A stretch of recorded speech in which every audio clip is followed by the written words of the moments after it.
Mic check, mic check. Mic check, mic check.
Hello, everyone. Welcome to the third Career Talk series in the Antibuddies. Today, we have a guest with us, Dr. Lukasz Drewniak, who is a associate professor at the University of Warsaw, and he's also the founder and CEO of the company called RDLS. Lukasz, welcome to the Career Talk segment. Hello, everyone. Thank you for the invitation, and I hope you will enjoy this time. And I try to share my experience with you. This from the company and also from the University of Warsaw, because I'm also a vice dean of the Faculty of Biology. So this is an additional, job for me. So now I'm a scientist, vice dean, and also co-founder of this spin-off company. Hello, everyone, once again. Lukasz, I will start a discussion with. Can you tell us how how was your journey to this point? Because not a lot of people who get into academia also think about having their own startup for, let's say. Yeah, from the beginning of my career, I wanted to do things that could be implemented in practice. So this was probably my main motivation when I was starting a company. I knew that the research projects and the university had completely different goals than commercialization. And the company allows me to go one step further, because after developing the foundation of any inventions, you need to develop it further. You need to raise funds for its development. You need to find a client who will buy it, implement it, or use it. And at the university, we are mainly focusing on the fundamental studies. We are focusing on the articles, some publications, conferences, and so on. And when we solve a problem, when we develop some invention, for most of the scientists, this is the end. But my motivation was to not only to carry out the R&D studies, but also implement them. So not and also implement them in a relatively short time. So since I work in the field of microbiology and biotechnology, it is not impossible. So I found it's worth to try establishing a company. And when I made the decision to set up a company at the university, there was no spin-off company, no model contracts, no model of cooperation with the University of Warsaw. And I tried to find a client. And when I did it, I decided that this is the moment to start a company and look for a specialist who can help me to develop the company. So I invited a colleague from the business, with the business experience, to cooperate, and who can help me to develop the whole project, the company. And I offer him to be a shareholder of the company. And now from the 2020, he's also the CEO, because I have this new position. This new job at the Faculty of Biology. So I'm this vice dean. So I invited this friend to help me to establish this company. And I also invited for the collaboration a lawyer who helps me to establish and develop in the company, because he helped me to prepare the first agreement of the company, establish the cooperation with partners, and so on. So it was difficult at the beginning, but I think the key to success was to find the proper partners to start the business. And as I mentioned at the beginning, I think the very important was to find a client, the first client who can support the development of your company, because you need funds to start such operation. And if I can say something more, I would like to also mention about the rector. Uh, it was a very important factor that the bold decision of the rector of the University of Warsaw, who stated that this is a time to start some commercial activities through spin-off companies, and he agreed to the proposed conditions. So it was, I think, a good decision of him, because now we have at the university more than 20 companies, and they doing fine. I mean, they do a really good job, and I can tell that our company was the first spin-off company, but we have also such let's say companies which are working on the high level. And I don't know do if I you should think add that something you more, so you can continue with questions.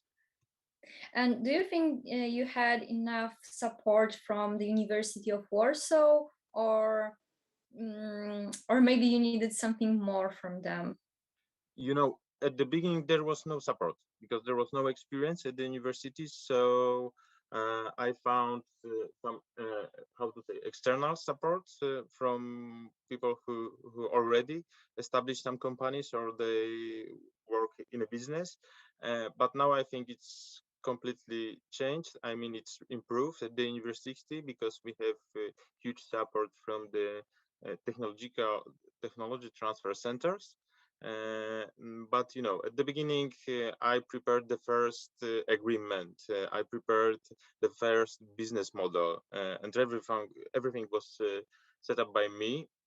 Uh, but you know, there was no risk, I think, at the beginning, because I found a first client with million złotych Polish million złotych contracts. So it was enough to start this company at least for 2 years. Yeah, we have funds for the administration, we have funds for buying infrastructure and so on. So I think it was a good decision. Now the agreement between university and spin-off company are completely different. I mean, university learn how to collaborate with scientists, and they define the objectives, the goals for such collaboration. Yeah, but at the beginning there was no any case, no any templates for documentation and so on. So but I'm happy that we did this, because now, as I mentioned, there is a lot of nice companies which are doing well, and they can get some added value for the university and for further collaborations. Is your startup idea something that stems from your research? Definitely. From the beginning, I was dreaming about implementation of microbes for the leaching of metals, heavy metals, precious metals, and generally use them to earn money and to recover metals from the waste materials. But at the beginning, I was disappointed that it's extremely difficult to convince decision makers in the huge companies that we can use microbes, that we can apply bacteria for the recovery of these metals. But now it's working. Now we have such collaboration, and I think it will end with the success, because we are after the pilot scale studies, so it's quite good. And I have to mention that we had a problem at the beginning with these huge contracts, because from the first conversation to the agreement, sometimes it takes 2 years. So it's a long period. So we start additional services just to survive, just to have some funds for the maintenance of the team and the infrastructure and so on. And thanks to that, we start new activities which are doing well right now. For example, we have collaboration with museums, and we are trying to check how bacteria and fungi influence these historical objects, some paintings, sculptures, and so on. And now this is a regular service for us. So we included this in our business model. So it was difficult at the beginning, but generally the main core of the business is connected with my R&D studies. Yeah, the model is that I'm doing fundamental studies and then applied studies at the university, and after 4 years, it depends on the project, sometimes only 6 months, we try to buy a license for the invention, and we pay university for some fees for this invention, and then we try to develop them using a company. Yeah, it's better to collaborate through the company because you don't have to discuss the details with the dean, with the rector. You are a decision maker. I mean, you can discuss directly with your business partners how you want to implement this, and you can be responsible for getting funding. So this is really nice because this how to say, this track from the first discussion to the agreement to the contract is shortened than it used to be when you collaborate with the university.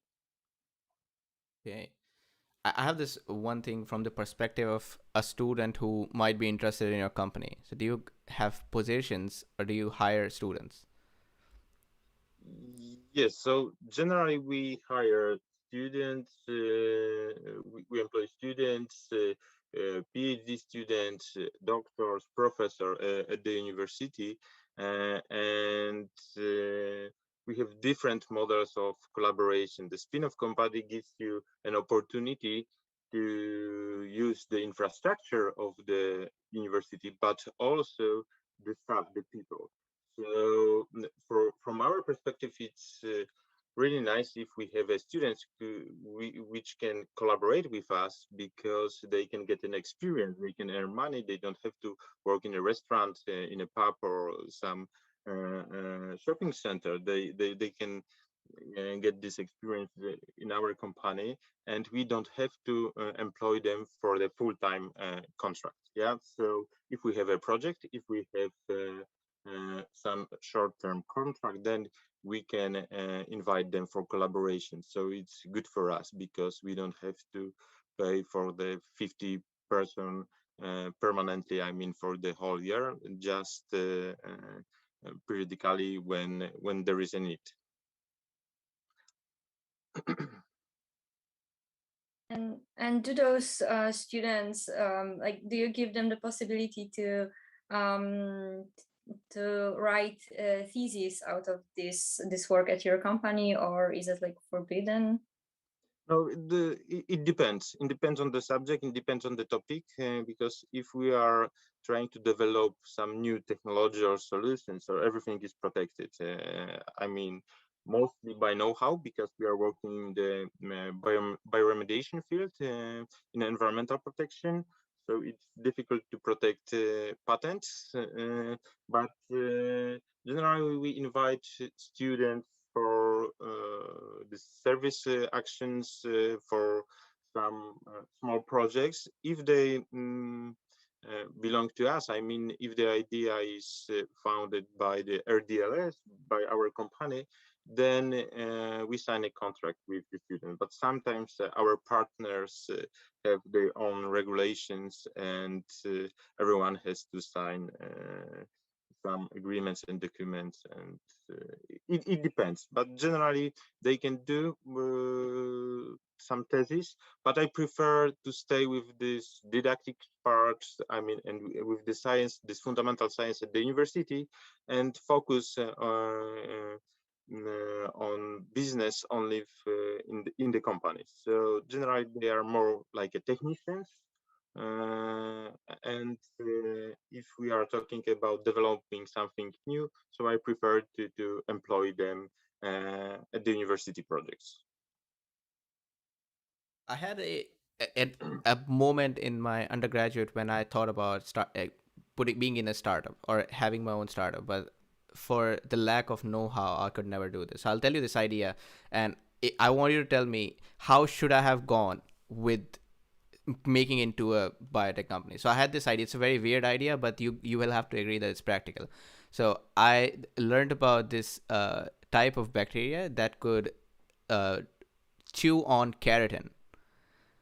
Okay, so I was thinking of making a kind of biofilm that would be covered with this bacteria that chew keratin, or what they do is they degrade hair into very tiny particles. And I would put this in the drainage pipes in washrooms, or in or in wash basins, so there is no hair clogging. So I was thinking about this as a solution, but at that time I presented this somewhere, but I never thought I would make this into an idea. I never thought I could get this into a startup because I didn't know how to, and also I thought I would never be able to. So Lukasz, if I have this idea, how would you think I should have gone to make this into a company? So generally, the first thing is to make a feasibility studies. I Okay. mean, you should calculate if it's worth to do this or not, and what is the market. I mean, Okay. who wants to buy this? Yeah. So this is important not only when you want to establish a company, but in general in science. If you are working in applied science, you should at the beginning try to find a client. I mean, check what is the market, who wants to pay for this, and what are the risks during the development of this solution. But I can give you an advice that don't think that you are not able to do something. Just do it, and don't how to say, don't negotiate with with yourself. I mean, you should try. Every time you should try to do if you have any idea. And now is the question how you should try. So the costless thing, I think, is to check what is the market. You can contact with some companies. You can ask them if they want to buy this or not, and you can ask them what should be the end product. I mean, how you should deliver them, because sometimes the most important is the box. Mm-hmm. I mean, how you put your microbes, your solution, and how you sell it on the market. So you should start from the end. I mean, from this client, and then you should check who can help you, who can support you. I mean, it's always a team thing. I mean, you should invite someone who can help you to improve your solution, who can help you develop this project. So find a person who had completely different competencies than you. So someone who can support you. And this was my case, that I'm always doing my projects in such model, that I'm trying to find the right person from other universities, from other departments, from other groups, from other fields, just to support me, because my time, I have to divide my time for different activities. I have also family and kids, so I have to spend time with them. So I cannot work since Monday till Sunday, but I have to also take a rest. Now I'm on the vacation, 3 weeks vacation, and I'm going to spend this time with my kids. But I have a team who is working all the time. So I think this is the most important, to find the right person who can help you and support you. Okay. So what I got from your answer is that I should find people who would be willing to support my idea and collaborate with me, assuming I'm Definitely, not a millionaire and I don't have money to start my own thing. definitely. This is the one Okay. thing. And the second thing is that you have to find a market. If you have some idea, you should check who is doing the similar things, what is the competition, who wants to buy your product or technology, and try to start with these business issues at the beginning before you invest your money to start up company. Because as I mentioned at the beginning, I established my company when I had a first client. So I had the money for surviving 2 years. Yeah, and it was good because there was no risk. I could treat it like a project. I mean, 2 years project. Yeah, after that, I can finish it. But it goes well. So we are still on the market. We are still producing new products and technologies. So it's okay. Do you have had any graduate students under you who have gone on to become a entrepreneur have their own startup? Not yet, not Okay. yet. Generally, they are working with me. And it's difficult because we are working in a very narrow field. I mean, this bioremediation, it's not so popular in Poland. In Europe, it's quite better, but in Poland there is 12 companies. So and the market is quite low. So this is the problem. But if I'm talking about bioleaching and recovery of metals, so the market increase, and we can think about the whole world. The competition is also extremely huge, but generally it's better. Yeah, and my students are working in my projects, so this is also, I think, it's a problem because they have the same way of thinking. They know what is the model, the business model, and they are not thinking about their own solutions. So I generally try to convince them to start something new, but it's difficult for them because they learn from me and from my partners. So I think it would be good for them to go somewhere abroad or to other group just for a short-term scholarship, internship, or something like this. Yeah, I completely agree with that. When you work in a certain environment, your thinking or your scope of imagination gets restricted to that field. And it is very useful to go around and get new perspectives. In Exactly. all honesty, it is very difficult to come up with ideas, though. Where ideas that'll make you money. It's a I think it's a gift for people who can do that. Yeah, completely agree with you. Yeah, and I'm the person who is responsible for creating new ideas, new solutions, and I have team who is trying to implement them on practice. Yeah. So if I can share with you, I have hundreds of ideas, and I'm always doing a presentation for myself. So I'm starting with the objective, then I'm trying to set up step by step what will be the process of the development. I mean, for the R&D studies, how to improve the TRL level, how to find a client, and so on.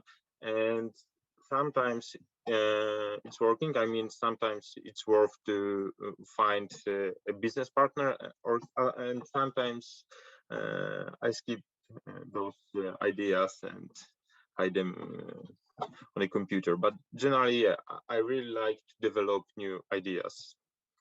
And thanks to my team, we can implement some of them. When you talk about contacting clients or collaborators, is it just emailing, or do you meet them personally the first time? How do you get the first connection made? It depends. Generally, I call to them. I mean, I introduce that I'm a scientist, I'm working at the university, and this is the benefit of the spin-off company, that the university is always behind me. I mean, nobody wants to talk with some small companies and unknown companies, but if you are talking that you are from the university, so it's easier for you. So I'm starting a conversation that I'm a scientist at the University of Warsaw. I'm doing a project, some R&D projects, and I'm talking about the results. And I would like to invite this person for a short meeting to tell them about my solution. And initially, I was trying to develop some solution and then find a client. Now I completely changed my strategy because I'm doing market research. I mean, I'm trying to find what market is looking for, what are the needs of the market, and then I'm trying to develop dedicated solutions. So sometimes I try to find a company, discuss with them what are their problems, how we can help them, what they expect from us, and then try to prepare a dedicated product directly for them.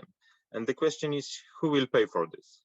They, or we should get some grants, some projects, some external fundings. And this is the, I think, the most important need to define who will be paid for this, yeah, and what are the shares after that. Because if you get the money, then you can count, for example, of 50% of shares. If you developed some technology by yourself, I mean, you will be the owner of the IP rights. Then you can license your technology exclusively or in some other ways, but it depends who will pay for this, because sometimes the business partners give you a task that you have to develop some solutions, but they will be the owner of the IP, and they pay you only a contract, some like a service, yeah. But if you have a patent application, if you have know-how which is well described, then you can sell it and you can negotiate with them.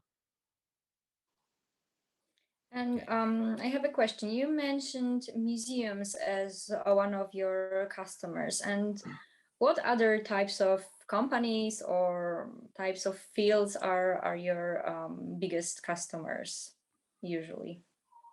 Usually, I think these bioremediation companies, or maybe not only bioremediation, but those companies which are involved in waste utilization, because we have a lot of solutions how to treat contaminated soil contaminated with petroleum products, with heavy metals. We have a lot of solutions for water and wastewater treatment. So wastewater treatment plants are also our customers. Petroleum companies like Orlen, gas companies like PGE, and other companies which struggle with contaminations of soil and water. So I think this is the core of our customers, those which produce some pollutants and release them into the environment. Some mining companies that, yeah, we had a project in Montenegro when we have to develop a technology for the treatment of flotation wastewater, which are after the production of zinc and lead. And we start from the R&D studies and they pay for this. Then we did a pilot scale installation, pilot plant. And now we are waiting for the industrial operation. So, and each project is completely different. I mean, now we don't have any product or technology that could be easily scaled up. Every time we have to develop new solutions. So we are starting from the searching of the best solution, I mean, in terms of the environmental point of view, economic point of view. And then when we improved on the lab scale that it's working, then we are going to the pilot scale and finally to the industrial scale, yeah? Mm-hmm. Right. Would you recommend students to take business-related courses? Do you think that they will help to get into a mindset of having startup, or not required? Definitely, I recommend. Oh, yeah. Have you personally taken any courses, like during your academic I'm life? always doing, not directly from my field, but from environmental protection, from the business, lawyer and so on. It helps me because even if you find a partner, I mean a business partner, your colleague, friends who will support you in different fields, you should have knowledge about this. I mean, at least this fundamental knowledge, how to collaborate. So if I'm doing interdisciplinary projects, I'm trying to find a good partner, but I had to have this basic knowledge about what I want. So the courses are really important. I'm trying always improve myself, and it depends on the topic, but generally, yes, I highly recommend it. Okay. Yeah, so you are advocating for interdisciplinary studies. People should go for other studies. Okay. Generally, I think that people should read a lot. I mean, they should broaden their knowledge and so on, and should have a knowledge. I mean, this for this interdisciplinary, not only for interdisciplinary studies, but generally they should try to get this knowledge from different, how to say, positions, different perspectives. What you're saying is that people should attend our career talks, so that is different from what they usually read about. So they can also read about the professional part. Okay, thanks for the advertisement for us. Yeah. And I have one more question, probably one of many more questions, because at our faculty, you're quite well known for being good with getting funding for your research. And do you have any tips on how to get funding, how to, convince all those institutions to give you money? I don't know who is listening this podcast, because there is a huge competition at the university. But to be serious, yeah, I think I have 100% successful rate for getting projects from the university. It's worse at the RDLS because they are completely different projects. But generally, I'm trying to prepare properly for each call.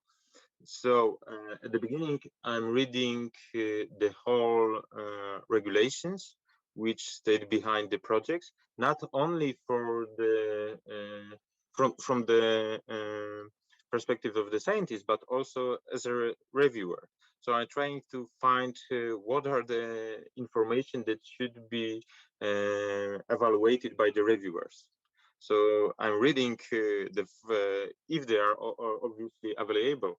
So I'm reading all of these evaluation forms for the reviewers, and I'm trying to put the right words into my applications that they can just copy few sentences directly to the reviews, because the reviewers are extremely busy, so and they have these instructions how to follow and how to check your project. So I'm trying to help them.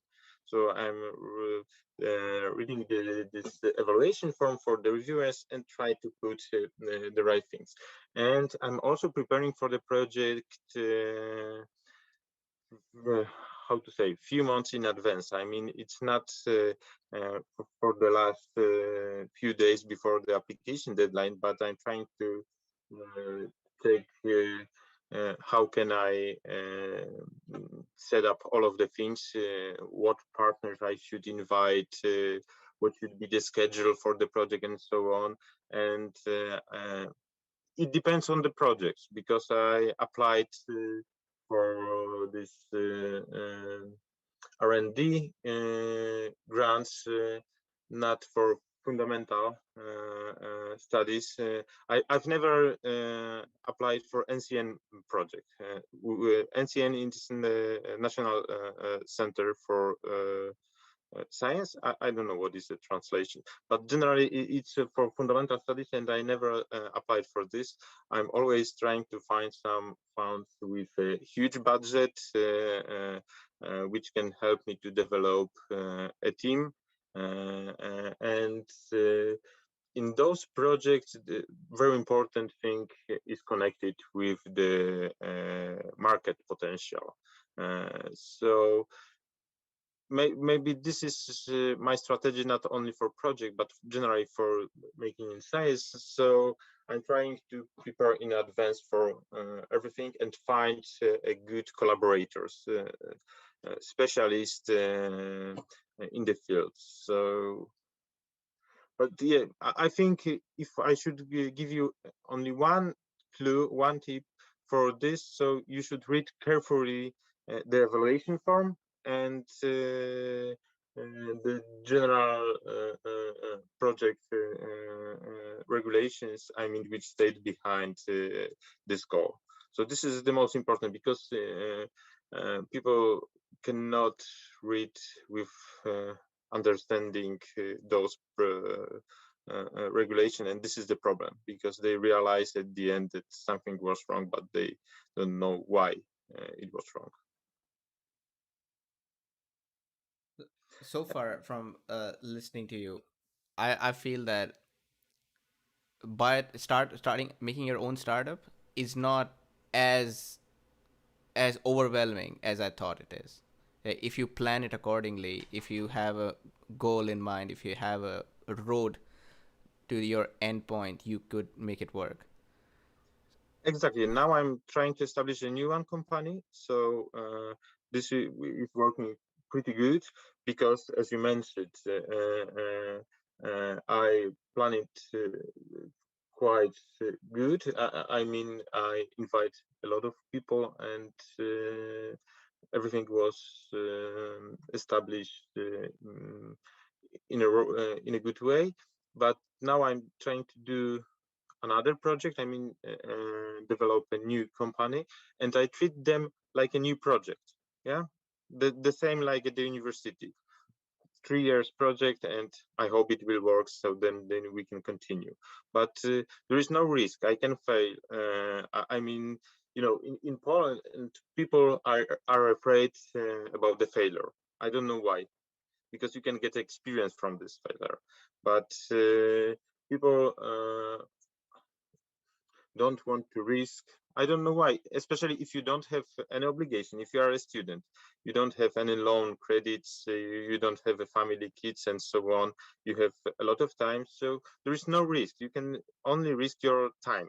Yeah. So, but you can get experience from these activities. So, I think everyone should try if feels like his idea or her idea is good. So he should follow dreams and try to establish such company. And as I mentioned at the beginning, it's a time-consuming process. I mean, if you don't have any support, yeah, so it's time-consuming because you have to read a lot. But you can ask people who established such similar companies, or you can ask questions to your friends or a supervisor or someone else. But generally, you shouldn't be afraid about this, because there is no risk from my point of view. Okay. This will be the last thing from me.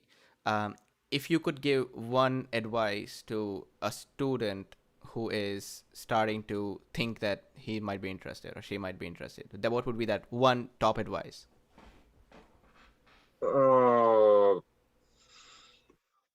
One of advice. This is, I think I will repeat it again. So you should follow your dreams. I mean, if you don't have any obligation, it's worth thinking. It's worth taking the risk and starting a company or business.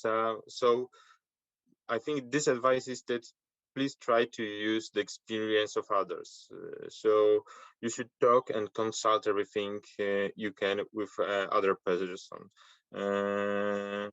And the decision to start a new initiative shouldn't be delayed for a long time, because a person brings to have a lot of doubts. I mean, if you are thinking too much, then you have a lot of doubts. So you have to act, and again act. So if you have an idea, just follow it.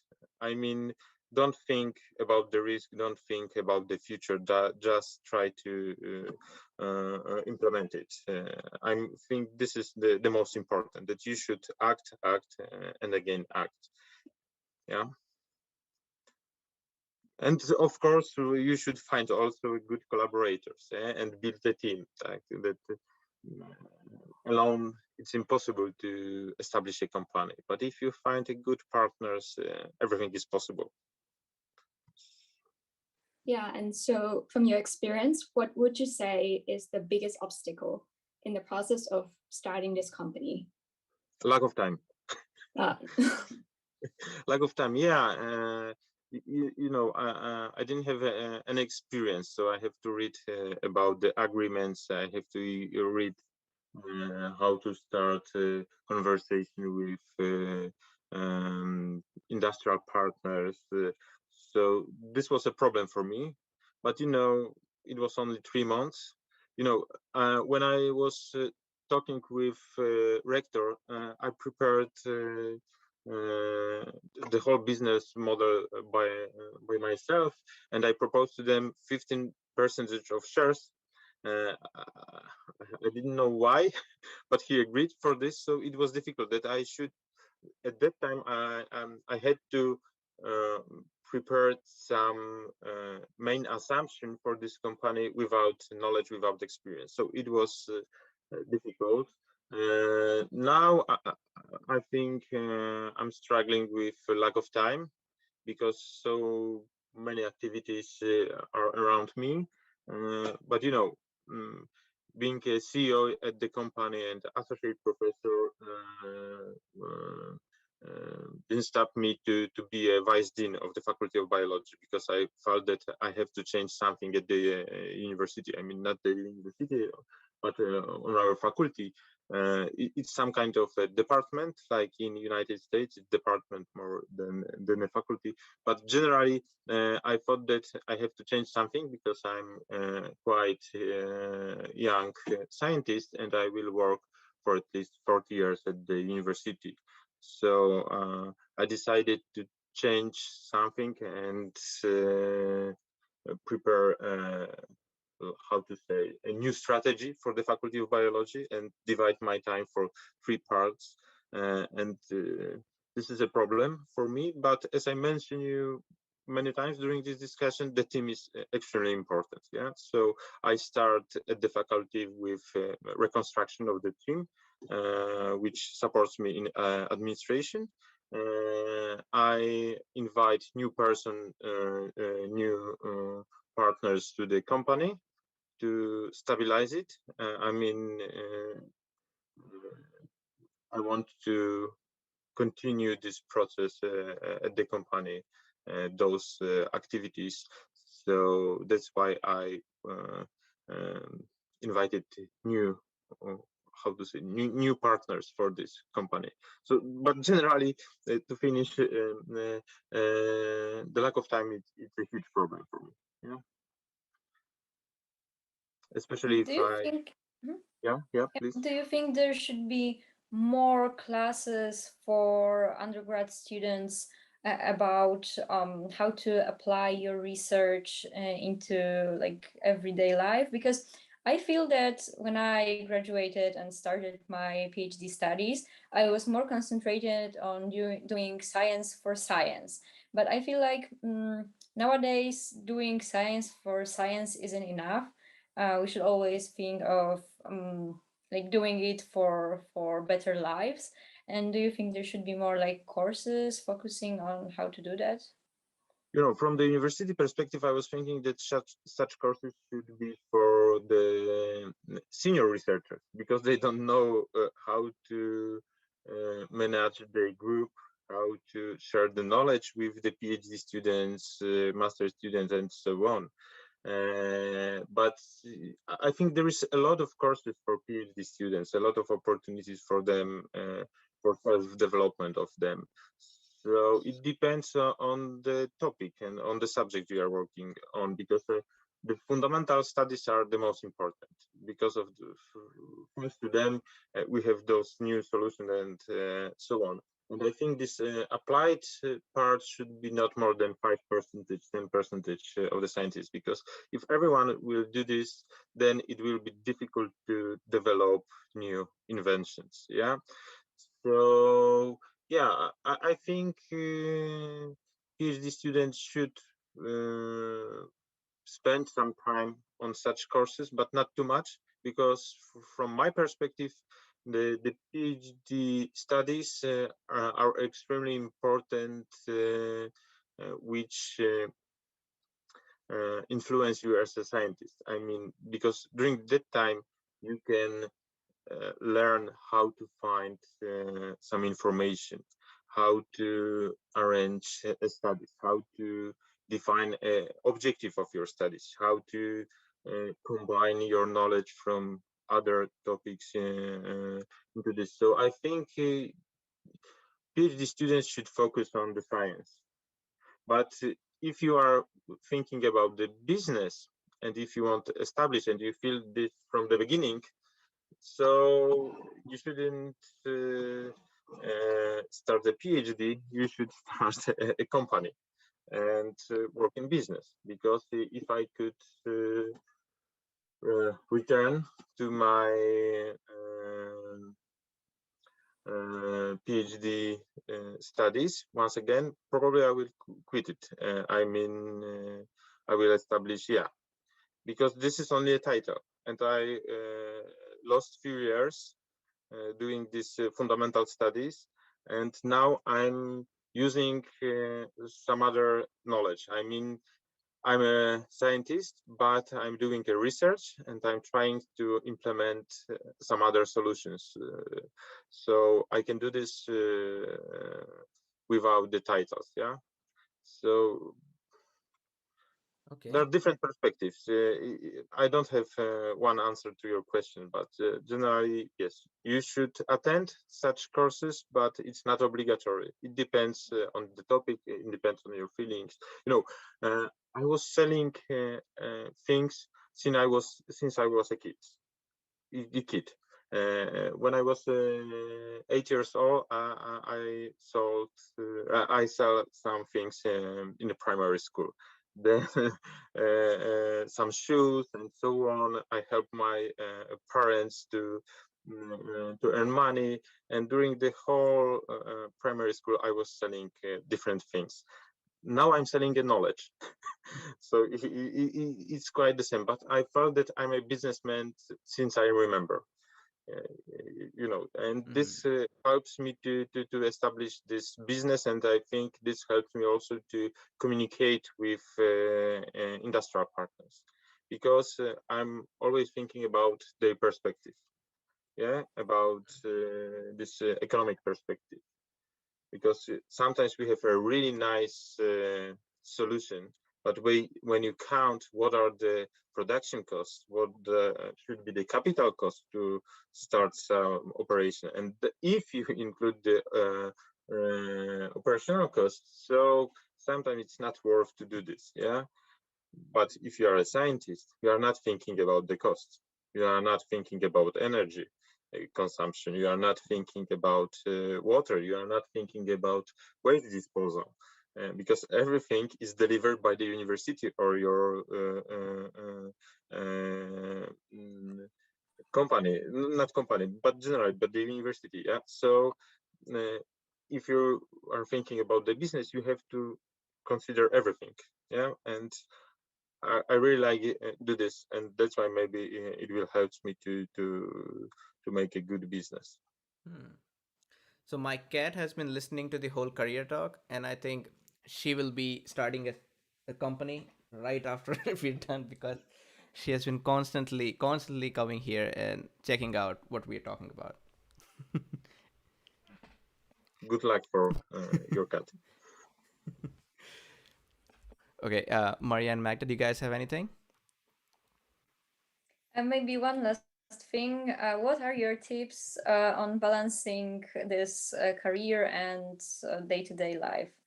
Because I always fear that with starting some scientist career as a scientist, it would be very difficult to have normal life, normal hobbies apart from academia. And what are your tips on how to do that? I have a problem because my job is my hobby, and I'm addicted of new projects and so on. But it's a really good question, because I'm struggling with balancing between this private life and job. I have a problem with controlling emotions. I mean, you feel a lot of stress in this work, especially if you have deadline after deadline. So I'm trying to catch up with during weekends. and I'm trying to spend the time with my family on the countryside. I have a cottage right now. I'm here, so gardening, it helps me, and also sports. I have to release my emotion, this negative emotion after the whole week. So sport is perfect for me. I play tennis and basketball, and this helps me to relax and keep the balance. 1 hour of play of basketball is perfect to forget about everything. I really like to compete, so um, I think that sports helps me to survive. Yeah. All right, I think this would be a good time to wrap up our discussion. Thanks a lot, Lukasz, for sharing all the tips, and not just startup related, even things that are associated with a startup that people don't canonically think about. And with that, we will end the Career Talk number 3. To all the audience, thanks for being here, and we'll be back in 2 weeks. We have a journal club coming where you can learn all about the intraepithelial lymphocytes in 2 weeks. So yeah, we'll see you all soon. Bye bye.